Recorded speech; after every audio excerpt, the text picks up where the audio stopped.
খ্ৰীষ্টীয় বিশ্বাসীৰ দুটা প্ৰকৃতি কি কি? কোনটো প্ৰকৃতিয়ে ঈশ্বৰক সন্তুষ্ট কৰিব বিচাৰে?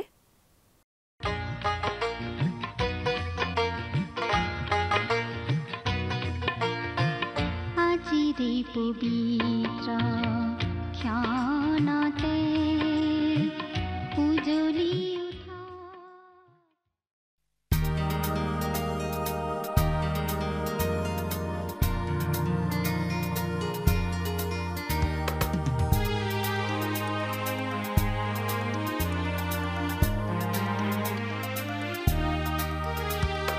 নতুন দিনত এই নতুন ক্ষণত আমাৰ হিয়া নাচে উলাহত, আমাৰ হিয়া নাচে উলাহত।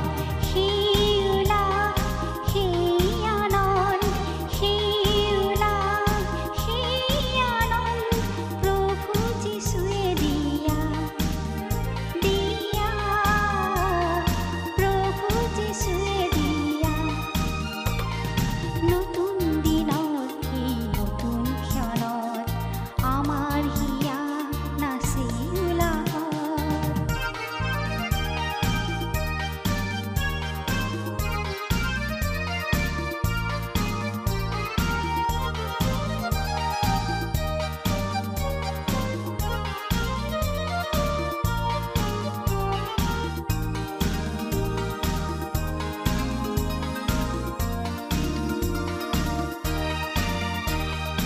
এটি দুটি কৰি দিনে মাহে হয়, বছৰ বাগৰি গৈ অতীত হয়।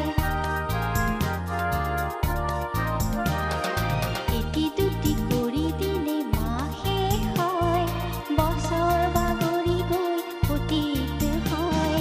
প্ৰতিটো দিনত, প্ৰতিটো প্ৰহৰ, প্ৰতিটো দিনত, প্ৰতিটো প্ৰহৰ প্ৰভু যীশুৱে দিয়া, দিয়া প্ৰভু যীশুৱে দিয়া। নতুন দিনত এই নতুন ক্ষণত আমাৰ হিয়া নাচে উলাহত।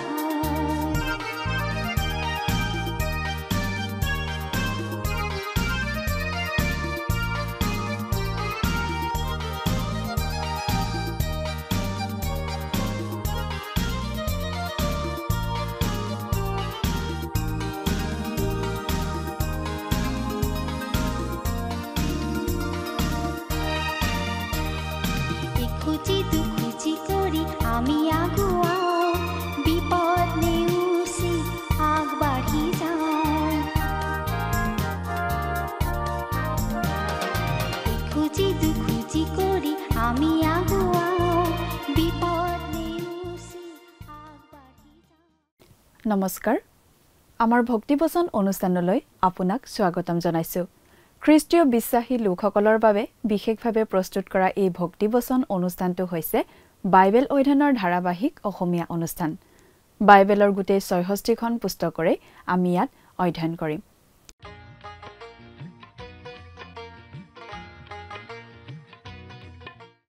প্ৰিয় দৰ্শক, আমি এতিয়া বাইবেলৰ নতুন নিয়ম খণ্ডৰ জোখনৰ প্ৰথম পত্ৰ বা চমুকৈ প্ৰথম জোহন নামৰ পুস্তকখন অধ্যয়ন কৰি আছো।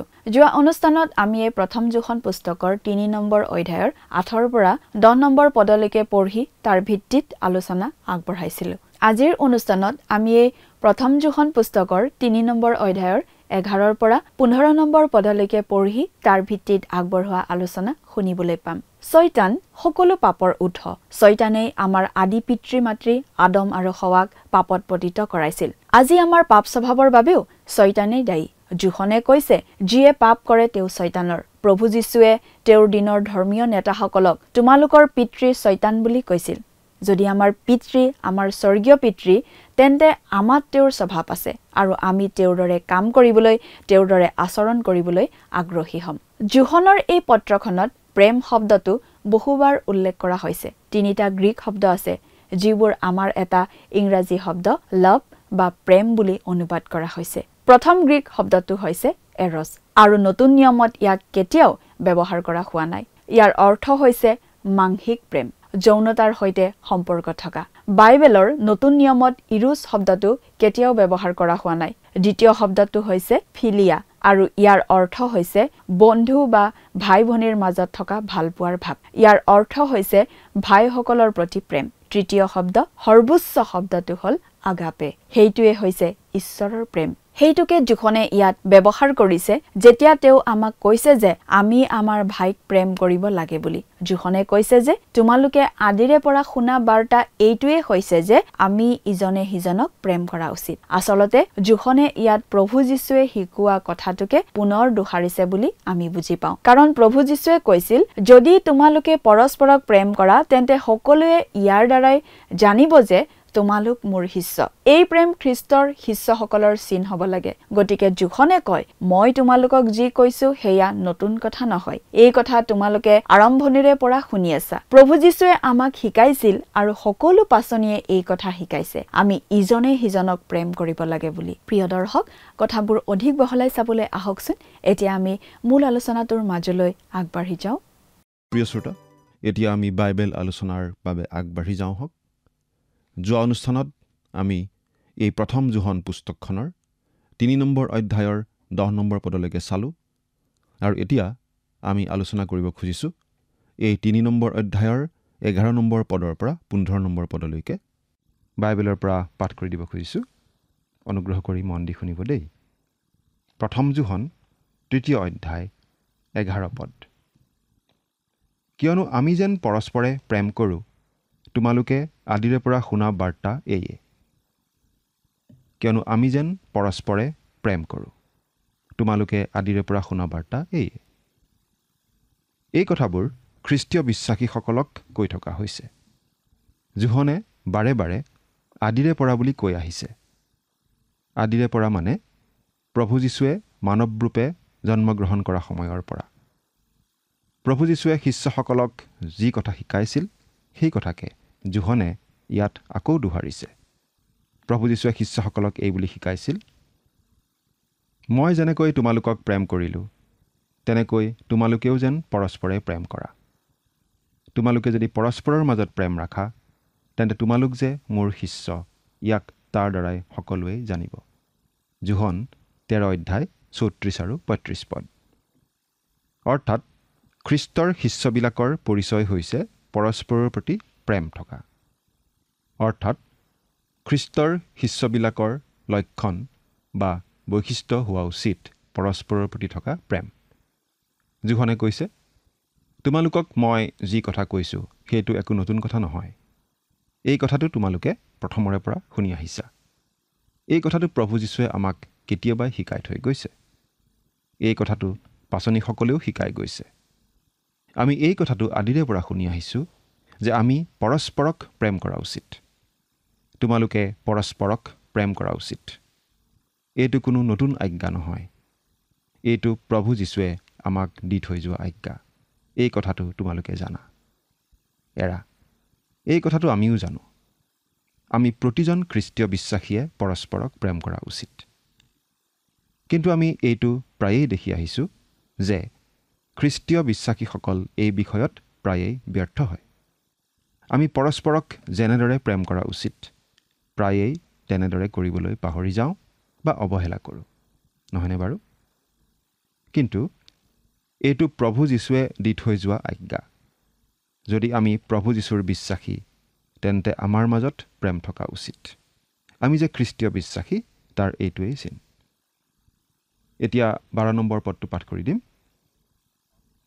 কইনে যেনেকৈ পাপ আত্মাৰ পৰা হৈ নিজ ভায়েকক বধ কৰিলে তেনে হোৱা আমাৰ অনুচিত পাছে তেওঁ কি কাৰণে তেওঁক বধ কৰিলে কাৰণ তেওঁৰ নিজৰ কৰ্ম মন্দ কিন্তু ভায়েকৰ কৰ্ম ধৰ্মময় আছিল কইনে যেনেকৈ পাপ আত্মাৰ পৰা হৈ নিজ ভায়েকক বধ কৰিলে তেনে হোৱা আমাৰ অনুচিত কইন আৰু হেবলৰ বিষয়ে আমি পঢ়ি আহিছোঁ কইন আৰু হেবল আছিল সহোদৰ ভাই দুয়োজনৰ মাজত নিশ্চয় বহুতো সাদৃশ্যও আছিল কিন্তু কইনে নিজ ভায়েক হেবলক বধ কৰিছিল কিয় বাৰু পাছে তেওঁ কি কাৰণে তেওঁক বধ কৰিলে কাৰণ তেওঁৰ নিজৰ কৰ্ম মন্দ, কিন্তু ভায়েকৰ কৰ্ম ধৰ্মময় আছিল। কয়িনৰ সমস্যাটো কি আছিল? কয়িনৰ সমস্যাটো আছিল তেওঁৰ হিংসা বা ঈৰ্ষা, আৰু সেইটোৱেই আছিল পাপ। অৱশ্যে কয়িনৰ মূল সমস্যাটো কেৱল ঈৰ্ষা বা হিংসা বুলি ক'লেই ঠিক নহ'ব। হিংসা বা ঈৰ্ষাৰ লগত আচলতে সন্দেহো জড়িত হৈ থাকে। উদাহৰণস্বৰূপে, কোনো এজন স্বামীয়ে ভাৰ্যাক হিংসা কৰা বুলি ক'লে আমি এই কথাটো বুজি পাব লাগিব যে স্বামীজনে হয়তো ভাৰ্যাক ভাল পাবও পাৰে, কিন্তু স্বামীজনৰ মনত ভাৰ্যাৰ প্ৰতি অলপ সন্দেহ আছে। কিজানি ভাৰ্যা তেওঁৰ প্ৰতি সম্পূৰ্ণ বিশ্বাসী হৈ থকা নায়েই, এনেকুৱা এটা সন্দেহ তেওঁৰ মনত থকা যেন আমি অনুমান কৰিব পাৰোঁ। গতিকে আমি আচলতে হিংসা বুলি নকৈ ঈৰ্ষা বুলি ক'লেহে বেছি খাপ খোৱা যেন হয়। যদিও আমি হিংসা আৰু ঈৰ্ষা একেধৰণৰ বুলিয়েই ভাবোঁ, কিন্তু দুয়োটাৰ মাজত অলপ অলপ পাৰ্থক্য আছে বুলি আমি ক'ব পাৰোঁ। কয়িনৰ কাৰ্যৰ মূলতেই আছিল ঈৰ্ষা। তেওঁ নিজৰ ভায়েকক ঈৰ্ষা কৰিছিল, আৰু সেই ঈৰ্ষাৰ ফলতেই তেওঁ হত্যা কৰিছিল নিজৰ ভায়েক হেবলক। এই ঈৰ্ষা মানুহৰ অন্তৰতেই থাকে। এগৰাকী ব্যক্তিয়ে মন্তব্য কৰিছিল এই বুলি, এই পৃথিৱীত সকলোতকৈ ধ্বংসাত্মক শক্তিটো হৈছে ঈৰ্ষা আৰু হিংসা। ঈৰ্ষা মানে কি বাৰু? ঈৰ্ষা মানে আমি এনেদৰে বিশেষভাৱে ব্যাখ্যা কৰিব পাৰোঁ, যেতিয়া আমি আন এজন ব্যক্তিৰ সফলতা দেখি বা প্ৰতিভা দেখি অসন্তুষ্ট হওঁ বা মনত অশান্তি পাওঁ, লগতে আমাৰ অন্তৰত মানুহজনৰ প্ৰতি অলপ ঘৃণাৰ ভাৱ উৎপন্ন হয়, আৰু মানুহজনৰ সমান সুবিধা আহৰণ কৰিবলৈ আমাৰ হৃদয়ত প্ৰবল হাবিয়াস জন্মে, তেতিয়া বুজিব লাগিব সেই মানুহজনক আমি ঈৰ্ষা কৰোঁ। আমি কোনো মানুহক ঈৰ্ষা কৰা মানে বা ঈৰ্ষাপৰায়ণ হোৱা মানে ঈৰ্ষাৰ বশৱৰ্তী হৈ আমি সেই মানুহজনৰ প্ৰতিভা, সাফল্য বা ভাল অৱস্থা দেখি অন্তৰত বেদনা বা যন্ত্ৰণা পোৱাকেই বুজায়। আমি কথাটো অলপ আৰু পৰিষ্কাৰ কৰি দিব খুজিছোঁ। কোনো নাৰীয়ে পুৰুষৰ শক্তি আৰু সাহস বা বল দেখি ঈৰ্ষা নকৰে। ঠিক একেদৰে কোনো পুৰুষে নাৰীৰ সৌন্দৰ্য দেখি ঈৰ্ষা নকৰে, কাৰণ নাৰীয়ে পুৰুষৰ নিচিনা হ'ব নিবিচাৰে আৰু পুৰুষে নাৰীৰ নিচিনাও হ'ব নিবিচাৰে। কিন্তু আমি যি বস্তু পাবলৈ হাবিয়াস কৰোঁ, সেই বস্তু নাপাইহে ঈৰ্ষা কৰোঁ। আমি অতি দুখেৰে সৈতে লক্ষ্য কৰি আহিছোঁ যে আজি খ্ৰীষ্টীয় বিশ্বাসীসকলৰ মাজত থকা ঈৰ্ষা আৰু হিংসাইহে খ্ৰীষ্টৰ কাৰ্যত প্ৰধান বাধাৰ সৃষ্টি কৰি আহিছে। এইটো অতি প্ৰাচীন পাপ। পুৰণি দিনৰ পৰাই, কয়িন আৰু হেবলৰ দিনৰ পৰাই মানুহৰ মাজত এই পাপটো আছে, আৰু এই পাপটো আমি আনৰ পৰা সহজে ঢাকিও ৰাখোঁ। কিমান গায়কে আন গায়কক ঈৰ্ষা কৰে ভাবি চাওকচোন। কিমান শিক্ষক প্ৰচাৰকে আন শিক্ষক প্ৰচাৰকক হিংসা কৰে চিন্তা কৰি চাওকচোন। এইবোৰ সহজে আমাৰ চকুত নপৰে, কিন্তু তাৰ ফল হ'লে আমি ভুগিব লগা হয়। আমাৰ মণ্ডলীসমূহত চলি থকা বেছিভাগ পৰচৰ্চাৰ মূল কাৰণ আচলতে ঈৰ্ষা। খুব বেয়া কথা নহয়নে বাৰু? আৰু এই ঈৰ্ষাৰ বশৱৰ্তী হৈয়েই কয়িনে হেবলক বধ কৰিছিল, কাৰণ ঈশ্বৰে হেবলৰ কাৰ্য গ্ৰহণ কৰিছিল, কিন্তু কয়িনৰ কাৰ্যত অনুমোদন জনোৱা নাছিল। গতিকে ঈৰ্ষাৰ বশৱৰ্তী হৈ কয়িনে হেবলক বধ কৰিছিল, নিজৰ ভায়েকক বধ কৰিছিল। সেইবাবেই আমাক ইয়াত কোৱা হৈছে আমি যাতে কয়িনৰ নিচিনা নহওঁ, কিন্তু আমি পৰস্পৰে পৰস্পৰক প্ৰেমহে কৰা উচিত। এতিয়া 13 নম্বৰ পদটো পাঠ কৰি দিম। হে ভাইবিলাক, জগতে যদি তোমালোকক ঘিণ কৰে, তেন্তে তাত বিস্ময় নামানিবা। জোহনে আমাক কৈছে, যদিহে তোমালোকক এই জগতে গ্ৰহণ নকৰে, তেতিয়া আচৰিত নহবা।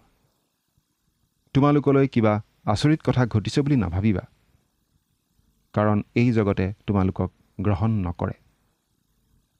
এই পত্ৰখনত জোহনে বাৰে বাৰে এটা কথা জনাই দি আহিছে যে তেওঁ আচলতে কোনো নতুন কথা জনোৱা নাই। প্ৰভু যীশুৱে শিকাই থৈ যোৱা কথাহে পুনৰ দোহাৰিছে। জোহনে লিখা শুভবাৰ্তাৰ 15 নম্বৰ অধ্যায়ৰ 18 আৰু 19 পদত আমি পাওঁ, জগতে যদি তোমালোকক ঘৃণায় তেন্তে জানিব লাগে যে তোমালোকৰ আগেয়ে মোকেই ঘৃণালে। তোমালোক জগতৰ হোৱা হ'লে জগতে আপোনজনক ভাল পালেহেঁতেন, কিন্তু তোমালোক জগতৰ নোহোৱা। মই তোমালোকক জগতৰ মাজৰ পৰা মনোনীত কৰিলোঁ, এই কাৰণে জগতে তোমালোকক ঘৃণায়। এজন বিখ্যাত বাইবেল শিক্ষকে এনেদৰে কৈছিল, মোক যদি কোনোবাই কয় আপুনি অমুক ঠাইত যেতিয়া পালক হৈ আছিল তেতিয়া আপুনি খুব জনপ্ৰিয় আছিল, আপোনাক সকলো মানুহে খুব ভাল পাইছিল, তেতিয়া মোৰ অস্বস্তি লাগে, কাৰণ সেই কথাটোলৈ মই বেছি কেৰেপ নকৰোঁ।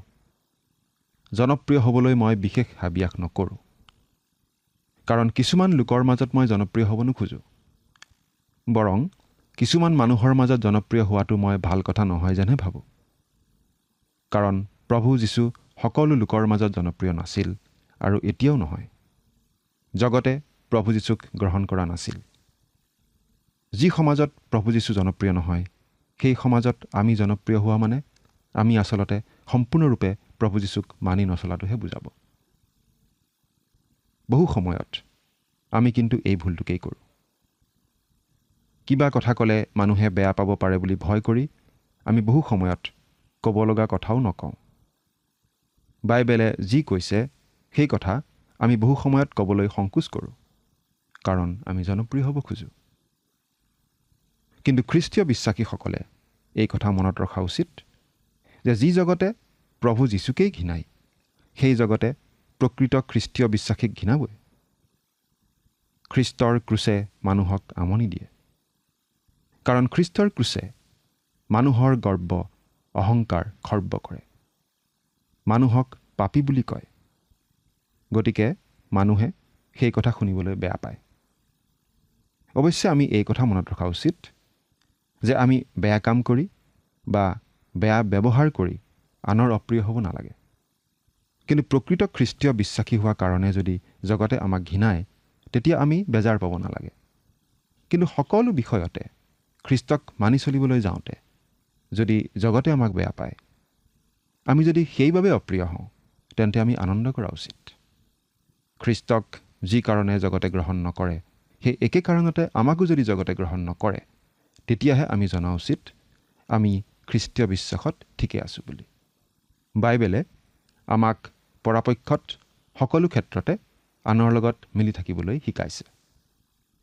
কিন্তু যিবোৰ ক্ষেত্ৰত আমি বাইবেলৰ শিক্ষাৰ বিপৰীতে যাব লগা হ'ব পাৰে, সেইবোৰ ক্ষেত্ৰত আমি আনৰ লগত মিলিব নোৱাৰোঁ, কাৰণ আমি বাইবেলৰ শিক্ষামতেই চলিব লাগিব। তেনেবোৰ ক্ষেত্ৰত আমাক আনে বেয়া পালেও আমাৰ উপায় নাই।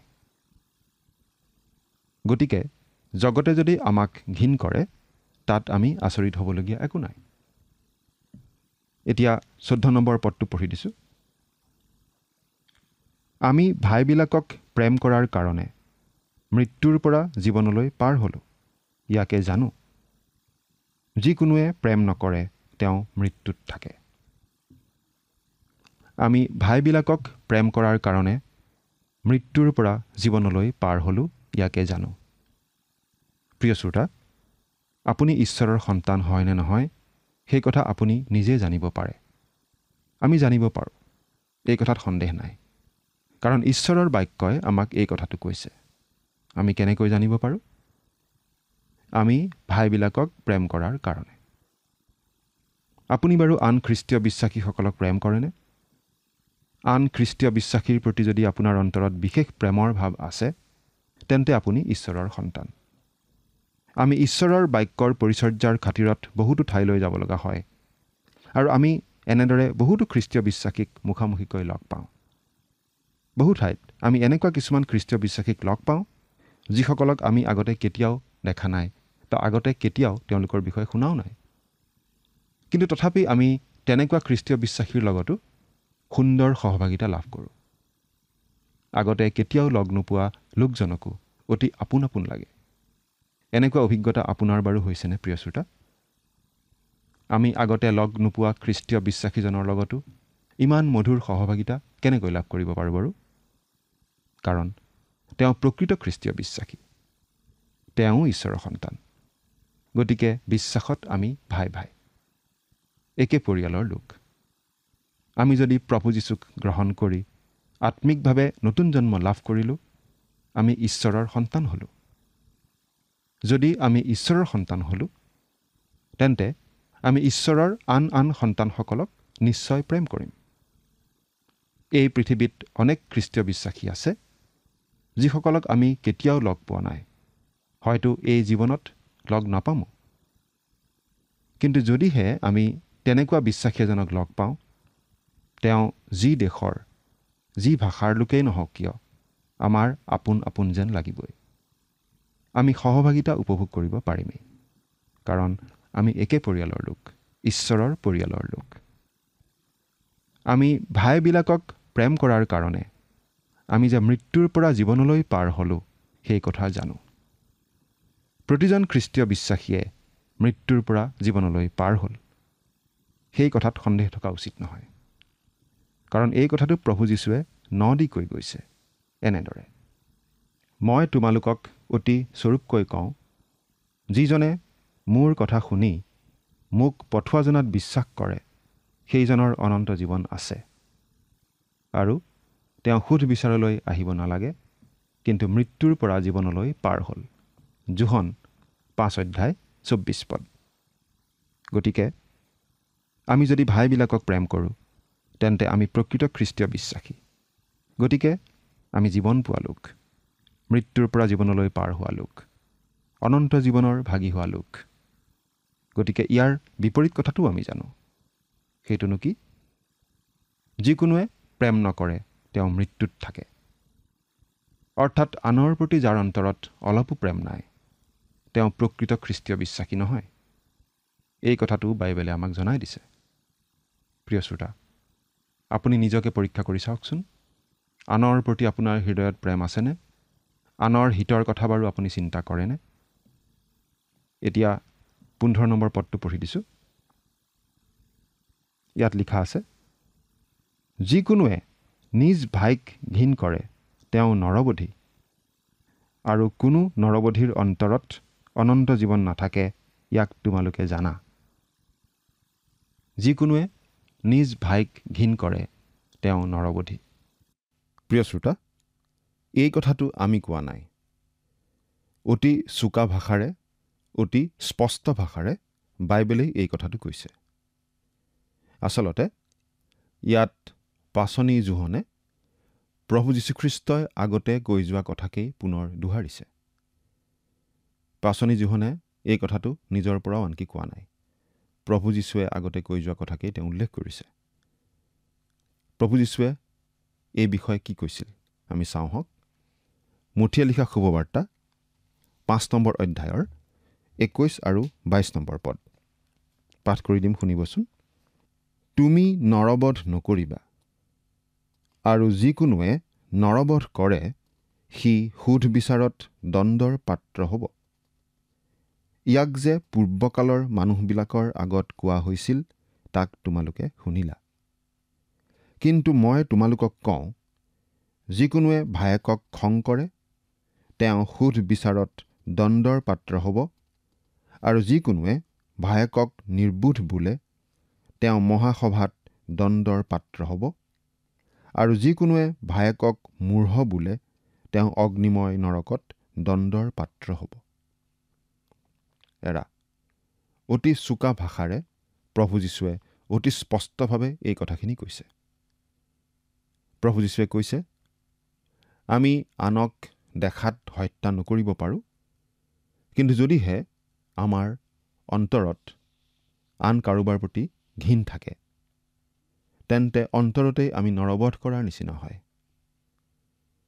আন মানুহে দেখাত আমি কোনো ধৰণৰ ব্যভিচাৰো নকৰিব পাৰোঁ, কিন্তু আমি যদি কাৰোবাৰ প্ৰতি বেয়া চিন্তা, অসৎ চিন্তা কৰোঁ, তেন্তে আমি অন্তৰতেই ব্যভিচাৰ কৰাৰ নিচিনা হয়। আমি দেখাত চুৰ নকৰিব পাৰোঁ, কিন্তু যদিহে আনৰ বস্তুলৈ আমি লোভ কৰোঁ, তেতিয়াহ'লে আমি অন্তৰতে চুৰ কৰাৰ নিচিনা হয়। প্ৰিয় শ্ৰোতা, আমি মনত ৰখা উচিত যে ঈশ্বৰে আমাক এই মানদণ্ডৰেই চায়। সেইবাবে আমি সকলো লোক পাপী বুলি বাইবেলত কোৱা হৈছে। আনে দেখাত আমি বেয়া কাম নকৰিব পাৰোঁ, কিন্তু অন্তৰেৰে আমি কেতিয়াও লোভ কৰা নাই, কেতিয়াও ঘিণ কৰা নাই, কেতিয়াও কোনো ধৰণৰ অভিলাষ কৰা নাই বুলি আমি বাৰু ক'ব পাৰিমনে? চিন্তা কৰি চাওকচোন। নিশ্চয় নোৱাৰোঁ, নহয় জানো? সেইবাবে বাইবেলত এই বুলি কোৱা হৈছে, সকলো মানুহেই পাপী। ঈশ্বৰৰ দৃষ্টিত সকলো মানুহেই পাপী। সকলোৱে পাপ কৰিলে আৰু ঈশ্বৰৰ মহিমাৰ পৰা বঞ্চিত হ'ল। গতিকে আমি সকলো মানুহেই ঈশ্বৰৰ পৰা শাস্তি পোৱাৰহে যোগ্য। সেই শাস্তি কি? বাইবেলত কৈছে, পাপৰ বেচ মৃত্যু, পাপৰ শাস্তি মৃত্যু। কিন্তু অতি আনন্দৰ কথা এইয়ে যে প্ৰভু যীশু সকলো মানৱৰ হৈ সেই শাস্তি নিজৰ গাত ল'বলৈ এই পৃথিৱীলৈ আহিল, আৰু সেই শাস্তি তেওঁ নিজৰ গাত ল'লে ক্ৰুচৰ ওপৰত। আমাৰ সকলোৰে সেই শাস্তি যে মৃত্যু, সেই মৃত্যু আমাৰ হৈ ক্ৰুচৰ ওপৰত তেওঁ বৰণ কৰিলে। গতিকে তেওঁক গ্ৰহণ কৰি আমি পাপৰ শাস্তিৰ পৰা ৰেহাই পাওঁ আৰু অনন্ত জীৱনৰ অধিকাৰী হ'ব পাৰোঁ। সেইগৰাকী প্ৰভু যীশুখ্ৰীষ্টক আপুনি বাৰু গ্ৰহণ কৰিছেনে? ঈশ্বৰে আপোনাক আশীৰ্বাদ কৰক। আমেন।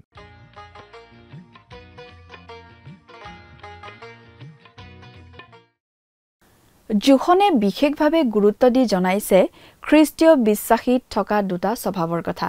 যেতিয়া আমি ঈশ্বৰৰ সন্তান হওঁ, তেতিয়া আমাৰ পুৰণি স্বভাৱটোৰ পৰা মুক্তি নাপাওঁ, বৰং আমাত দুটা প্ৰকৃতি থাকে, এটা পুৰণি প্ৰকৃতি আৰু এটা নতুন প্ৰকৃতি। আমি দেখিছো যে নতুন স্বভাৱটোৱে একমাত্ৰ প্ৰকৃতি যিয়ে ঈশ্বৰক সন্তুষ্ট কৰিব পাৰে। স্বাভাৱিক অৱস্থাত মানুহে ঈশ্বৰক সন্তুষ্ট কৰিবলৈ অক্ষম। আমাৰ মানসিক স্বভাৱটোৱে ঈশ্বৰৰ বিৰুদ্ধে শত্ৰুতা কৰে। গতিকে বিশ্বাসী হিচাপে আমি প্ৰাৰ্থনা কৰিবলৈ মন যোৱা সময়ো আহে আৰু প্ৰাৰ্থনা কৰিবলৈও মন নোযোৱা সময়ো থাকে। আমাৰ এটা প্ৰকৃতিয়ে ঈশ্বৰৰ পথৰ পৰা আঁতৰি যাব বিচাৰে আৰু আনটো প্ৰকৃতিয়ে ঈশ্বৰক উপাসনা কৰিব বিচাৰে। ঈশ্বৰে কৈছে, যদি তুমি মোৰ সন্তান, তেন্তে তুমি মোৰ স্বভাৱ প্ৰকাশ কৰিবা। মই তোমাক দিয়া সেই নতুন স্বভাৱটো তুমি প্ৰকাশ কৰি থাকিবা। প্ৰিয় দৰ্শক, আজিলৈ আমাৰ অনুষ্ঠানটো ইমানতে সামৰণি মাৰিব খুজিছো। পৰৱৰ্তী অনুষ্ঠানত আপোনালোকক পুনৰ লগ পোৱাৰ আশা ৰাখিছো। সামৰণি মৰাৰ আগতে আহকচোন আমি খন্তেক প্ৰাৰ্থনাত মূৰ্ণত কৰোঁ হওক। স্বৰ্গত থকা অতি মৰমীয়াল দয়ালু পিতৃ ঈশ্বৰ, প্ৰভু তোমাক ধন্যবাদ দিওঁ তোমাৰ পবিত্ৰ বাক্য অধ্যয়নৰ সুন্দৰ সময় তুমি আমাক প্ৰত্যেককে দান কৰাৰ বাবে। দয়ালু মৰমীয়াল পিতৃ ঈশ্বৰ, হিমতে প্ৰাৰ্থনা কৰিছোঁ তোমাৰ চৰণত, তোমাৰ যি পবিত্ৰ বাক্য আমি অধ্যয়ন কৰিলোঁ, এই বাক্যবোৰ যাতে প্ৰত্যেকে নিজৰ হৃদয়ত প্ৰভু ৰাখি যাতে সেই বাক্যবোৰ তেওঁলোকে সেইমতে চলি যাব পাৰিব, তেনে তুমি আশীৰ্বাদ কৰিবা। আৰু প্ৰভু, যাতে যি প্ৰেমৰ কথা আমি শিকিলোঁ, সেই প্ৰেম যাতে তেওঁলোকে আনক নিস্বাৰ্থভাৱে কৰিব পাৰিব আৰু তোমাৰ সন্তান হোৱাৰ সেই পৰিচয় যাতে তেওঁলোকে দিবলৈ পাৰিব, তেনে আশীৰ্বাদ কৰা। এই সকলো যাচনা মহান ত্ৰাণকৰ্তা প্ৰভু যীশুখ্ৰীষ্টৰ নামত অৰ্পণ কৰিলোঁ। আমেন। প্ৰিয় দৰ্শক, যোৱা অনুষ্ঠানৰ প্ৰশ্নটোৰ শুদ্ধ উত্তৰটো হৈছে অপশ্যন চি, শয়তান। আজিৰ অনুষ্ঠানৰ ওপৰত আধাৰিত প্ৰশ্নটো হৈছে, কইনে ভায়েক হেবলক হত্যা কৰাৰ আঁৰত থকা সমস্যাটো কি আছিল? অপশ্যন এ অন্যায়, অপশ্যন বি ঈৰ্ষা, অপশ্যন চি হীনমান্যতা, অপশ্যন ডি প্ৰলোভন। প্ৰিয় দৰ্শক, আজিৰ প্ৰশ্নৰ সঠিক উত্তৰটো আজি সন্ধিয়া 6 বজাৰ আগেয়ে আপোনাৰ নাম আৰু সম্পূৰ্ণ ঠিকনাৰে সৈতে আমালৈ 7429840242 নম্বৰত SMS নাইবা হোৱাটছআপ যোগে প্ৰেৰণ কৰক। প্ৰিয় দৰ্শক, আপুনি যদি আমাৰ এই অনুষ্ঠানৰ যোগেদি আশীৰ্বাদপ্ৰাপ্ত হৈছে আৰু আমাৰ লগত কথা পাতিবলৈ বিচাৰিছে বা আপোনাক প্ৰাৰ্থনাৰ সহায় পৰামৰ্শ লাগে, তেন্তে আমালৈ 7429840242 এই নম্বৰত পোনপটীয়াকৈ ফোন কৰিব পাৰিব। ধন্যবাদ।